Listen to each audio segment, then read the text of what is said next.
college hours coming out of high school. 72, that's more than half. That is more than half of a college career, tuition free. Think how important that is in a school system with a lot of poverty. So that's why we've opened up 4. We're getting ready to open up the 5th one in, frankly, all corners of the school district. So we're strong believers that these early colleges are a good way to serve young people. In addition to the early colleges, all high schools, all traditional high schools, also partner with Houston Community College to offer what we call dual credit courses. And again, these are high school students in these traditional high schools that enroll for college credit course. In essence, they take their language arts or their math or social studies, whatever it may be, in conjunction with ATC. And so not only do they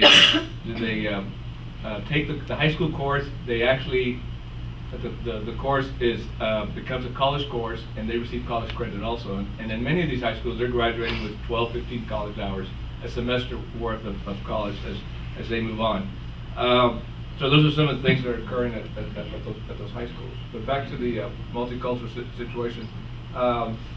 Whether it be social studies throughout the school system, elementary as well as secondary, where our students learn about the various cultures in this world.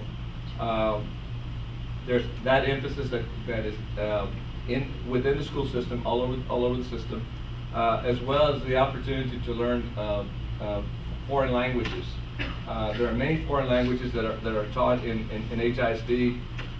Some are more popular than others, but there's an opportunity for students to take not only the traditional Spanish, French, and German, but we actually teach Japanese, Mandarin Chinese, Arabic, Russian, Hebrew, and Latin as well at some of the schools. Not all the schools, but if a student has a particular interest in one of these languages, they identify the school where it's offered, and they have that opportunity to take that course.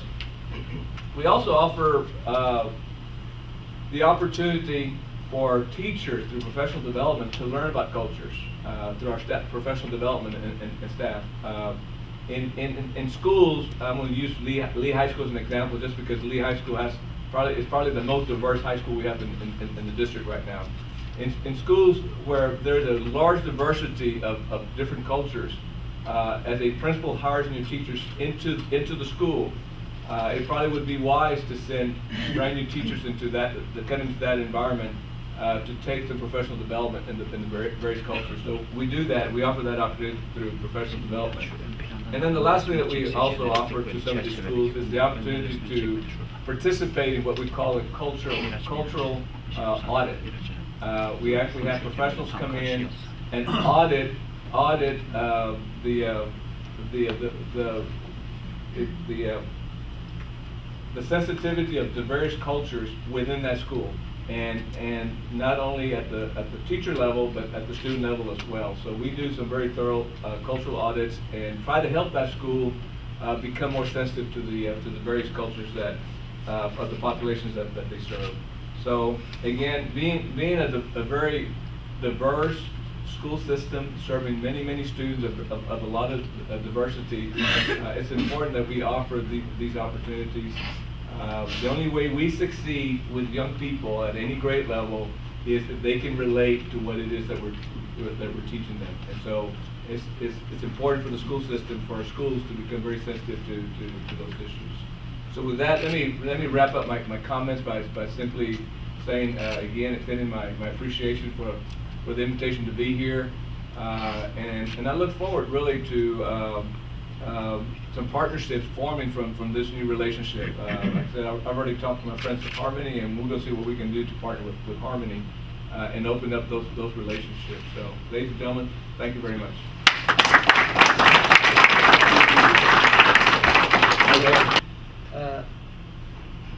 In the policy of the HISD, what the steps taken to improve the tolerance among the students in the district? Okay. Various types of professional development for teachers that they in turn take to the classroom to teach the various levels of tolerance. We also participate with several outside agencies, local social agencies within the community, that provide opportunities. In some cases, they're field trips to teach young people the issue of tolerance, not only concerning various nationalities, religion, those type of things. But that, one of the things that we also try to do is identify pretty early on. I mean, again, we're a very large system. Problems occur, challenges occur from time to time. Being able to identify very early on where those issues might be, because they don't happen overnight. They stir over a period of time. And so we try to go in, again, through these cultural audits and try to determine what is the type of professional support and help that teaching staff, or in some cases the students, might need to become more tolerant. Other questions? Yeah. Yes, sir. Yeah, I've been working in a intercultural environment, in fact, currently with the United Nations down in Haiti. But I may be about done with that career. It's not the most stable environment. And I'm from Houston and have had a real interest in possibly teaching. And I understand there's an increasing concept of alternative or accelerated certification for people with so-called real-world experience as opposed to a proper degree in education.